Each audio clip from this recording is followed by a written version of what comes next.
नमस्कार, मैं पूजा पांडे। आप देख रहे हैं समाचार एक्सप्रेस। आइए आपको एक ऐसे चेहरे से रूबरू कराते हैं जो कि जाने-माने हस्तियों में से एक हैं। जी हाँ, हम बात कर रहे हैं गुजरात के फ़िल्म स्टार राकेश पांडे जी का। तो राकेश जी नमस्कार, नमस्कार। हमारे चैनल पे आपका स्वागत है। Thank you so much. ये बताइए राकेश जी आपका काशी आना हुआ, आपको काशी कैसा लगा? देखिए, मैं तो काशी से तो वैसे दूर रहा नहीं क्योंकि मैं गाजीपुर का हूँ और चूँकि कर्मस्थली गांधीनगर है, गुजराती फ़िल्में मैंने की हैं और 20-25 फ़िल्में गुजराती में कर चुका हूँ मैं और यहाँ पर तो अद्भुत लगता है क्योंकि गंगा नगरी है यहाँ पर, काशी विश्वनाथ है, तो धार्मिक स्थल है, अपना क्षेत्र है, अपनी भाषा है। तो राकेश जी ये बताइए आज 10 दिसंबर को प्रोग्रेसिव ऑफ फाउंडेशन के ह्यूमन राइट्स के आप चेयरमैन हैं। तो इस दिवस पे जो आज प्रोग्राम कार्यक्रम किया गया था उसका क्या उद्देश्य था?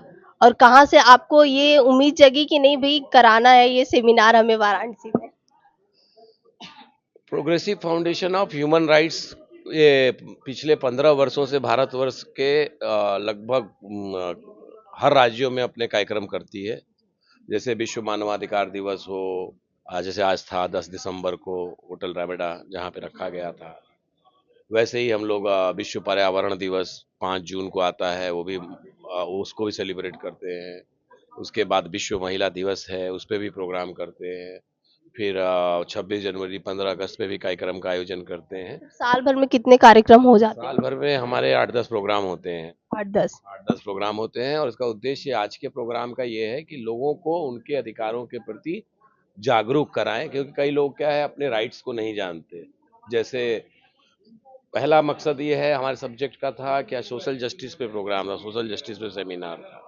तो सोशल जस्टिस मतलब क्या हुआ कि मानव जो पैदा होता है, पैदा होने के बाद उसको समान अवसर मिले, शिक्षा के, रोजगार के, चिकित्सा के और कानून की दृष्टि में उसको न्याय मिले। पर राकेश जी ये है कि हर साल हम लोग 10 दिसंबर को मानवाधिकार दिवस मनाते हैं फिर भी कहीं ना कहीं हम लोग की गिनती गरीबों में और भेदभाव में अभी भी उस उनमें अभी भी हम लोग की गणना होती है उस पे क्या कहना चाहेंगे कि कब तक ये सारी चीजें लोगों को देखनी पड़ेगी जाननी पड़ेगी। देखिए ये तो वर्षों से चला आ रहा है, सदियों से समस्याएं चली आ रही जो कि कभी समाप्त होने वाली नहीं है। समाप्त नहीं हो सकती भेदभाव की चीजें। आप एक चीज पे ज्यादा पीछे नहीं जाते, हम 200-300 साल पीछे से शुरू थोड़ा सा शुरू करता हूं मैं कि जब सती प्रथा थी, अग्नि की वेदी पर जो है औरतों को जला दिया जाता था उसके पति के डेथ के बाद, तो उसको बड़ा पूजनीय माना जाता था। उस समय अंग्रेजों का शासन था तो उनकी भी हिम्मत नहीं होती थी कि हमारी प्रथा में हाथ डाले। लेकिन Shrimati Annie Besant, Lord William Bentinck, Swami Vivekananda, Raja Rajmohan Roy जैसे कितने सारे समाज सेवी आए, तो 100-200 साल की प्रक्रिया लगी उसको पूर्णतः खत्म करने में। फिर विधवा का जो बाल, उसका बाल बाल छिलवा देते थे, किसी का मृत हस्बैंड की मृत्यु हुई तो बस उस औरत का क्या कसूर है। उस समय ऐसा लगता था यार ये कैसे खत्म हो सकता है। उस समय धीरे कोई धीरे वो प्रथा भी अब कोई खत्म हमारे हो। धर्म में घुसने की हिम्मत नहीं करता था क्योंकि तो उस समय क्या बोलते हैं लोग इसको बहुत इस प्रथाओं को बहुत मानते थे।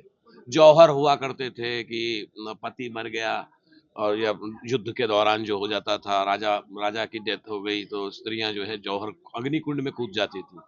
तो क्या कोई आज के समय में कल्पना करेगा, अगर उस समय तो कोई सोच नहीं सकता था। लेकिन आज आज लेकिन वो एकदम वो चीज गायब हुई कि नहीं हुई। तो अभी एक सिंपल बात है कि जैसे अपने अधिकार की बात, हमारे हमारे अधिकार क्या है।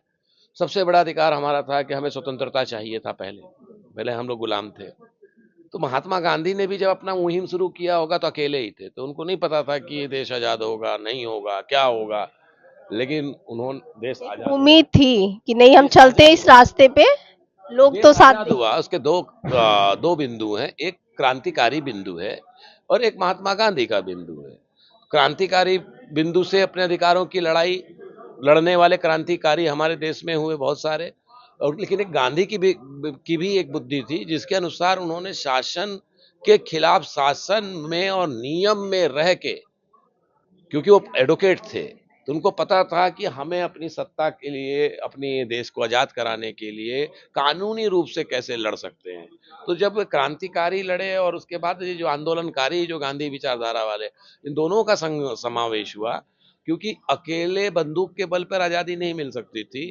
फिर ये जो आपका नमक आंदोलन उन्होंने किया, फिर भारत छोड़ो अंग्रेजों का जो आंदोलन किया, फिर कपड़ों के उनके बहिष्कार किए। तो ऐसे छोटे-छोटे प्रयत्नों के बाद देश आज़ाद हुआ। फिर जब देश आज़ाद हुआ, तो आज़ादी के बाद सबसे बड़ी लड़ाई थी खाली देश में भूखे पेट लोगों को कैसे ठीक किया जाए। फिर हरित क्रांति आई और फिर ऐसे कर के बहुत सारी जो है अलग-अलग योजनाएँ बनी, रेल की पटरियाँ बनी, सब कुछ हुआ। उस समय नहीं कोई सोच सकता था कि भारत का जो है आज का रेलवे का जो इतना बड़ा ट्रैक बन गया है, आज उस समय कोई नहीं सोच सकता था सूचना जगत में इतनी क्रांति आ जाएगी, इतने सारे यूट्यूब आ जाएँगे, चैनल्स आ जाएँगे। और मेरे अपनी बात का तात्पर्य यही है कि जैसे जहाँ-जहाँ कमियाँ दिखती जाती हैं समाज में, वो धीरे-धीरे शहने-शहने ऐसी संस्थाओं के द्वारा, समाज सेवियों के द्वारा निरंतर लड़ाई ये चलती है, चलती रहेगी। अभी जैसे एक लड़ाई चली थी 14 साल के बच्चों को मुफ्त शिक्षा का अधिकार आया, अब आया, लेकिन उसकी लड़ाई कब से चल रही है? बरसों से। उसकी लड़ाई आज से नहीं है। फिर उसके बाद आप अभी देखोगे आरटीआई का कानून अन्ना अन्ना जी का था। तो आरटीआई का सूचना के तहत सूचना के तहत जो अधिकार होता है आरटीआई में पाने का, उसके लिए भी उन्होंने कितने सालों तक इसकी लड़ाई लड़ी। तब जाके अच्छा, इसमें जन जागरूकता को बढ़ावा देने के लिए इसमें क्या रणनीति बनानी चाहिए? देखिए जन जागरूकता को देखिए हमारे प्रोग्राम से मैंने कहा था ना कोई कुछ लेके जाता है। हमारे एक मंत्री श्री आए थे दयालु जी, वो बहुत अच्छा बोल गए कि जन जागरूकता को बढ़ाने के लिए पहले आप स्वयं को ठीक करो, स्वयं को ठीक करो। आप सब लोग ठीक हो जाओगे तो ऐसी लड़ाई झगड़ा खत्म हो जाएगा। जैसे जैसे शिक्षा आ रही है, जागरूकता आ रही है, जहाँ पे शिक्षा की कमी है वहीं पर जागरूकता की कमी है। समाज जैसे जैसे शिक्षित होता जाएगा, जैसे जैसे समाज पढ़ता जाएगा, ऐसे प्रोग्रामों में शिरकत करेगा, सुनेगा, देखेगा, अपना डाइवर्जन ऑफ द माइंड जो हमें कहाँ करना है। अगर लोग अच्छी जगहों पर डाइवर्जन करेंगे तो उनको अच्छे संदेश मिलेंगे, अच्छी चीजें मिलेंगी, अच्छी जानकारियां मिलेंगी। एक तो इसका ये तरीका होता है। अच्छा राकेश जी, अभी आपने जैसा बताया कि आपने 20-25 फ़िल्में की हैं, तो फ़िल्मों में आपका क्या एक्सपीरियंस रहा? फिल्मों में एक्सपीरियंस मेरा ये रहा है कि मैं 2007 से मैं फिल्म इंडस्ट्री में आया। उस वक़्त मैंने भोजपुरी फ़िल्म भी की थी, भोजपुरिया डॉन मनोज तिवारी जी के साथ की थी। अब उसमें तो वापस से आप भोजपुरी इंडस्ट्री में कदम रख चुके हैं। ना मैंने कभी ये नहीं सोचा था कि मैं गुजराती में रहूँगा, कि भोजपुरी में रहूँगा, कि हिंदी में रहूँगा।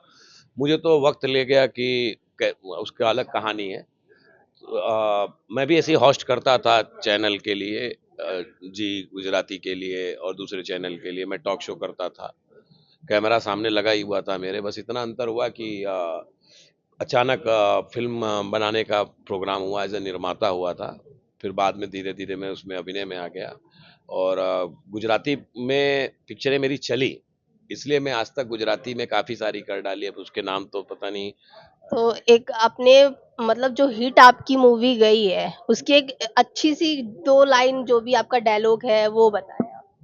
पहले तो भोजपुरी से शुरुआत कर देता हूँ। वीर अर्जुन को 2020 में वीर अर्जुन मूवी देख रखी किया है गया आपने? था काशी फिल्म फेस्टिवल में। उसमें एक डायलॉग है, बातों से बात रखता हूँ, दिलों में जज्बात रखता हूँ और तेरे जैसे आदमी की अपनी जेब में अकड़ और औकात रखता हूँ। नाम है वीर यादव। ऐसा करके बहुत अच्छा। और गुजराती जो मूवी आप बनाते हैं, उसका एक फेमस डायलॉग बताइए जो आपकी मूवी गुजराती में हिट एक गई सुपर है? हिट फिल्म थी मेरी, सरहद नी पार मारी राधा। फिर गोविंद ठाकुर रिक्शा वालों, उसमें एक गोविंद ठाकुर रिक्शा वालों का भी एक डायलॉग बहुत अच्छा है, बहुत फेमस है। अ,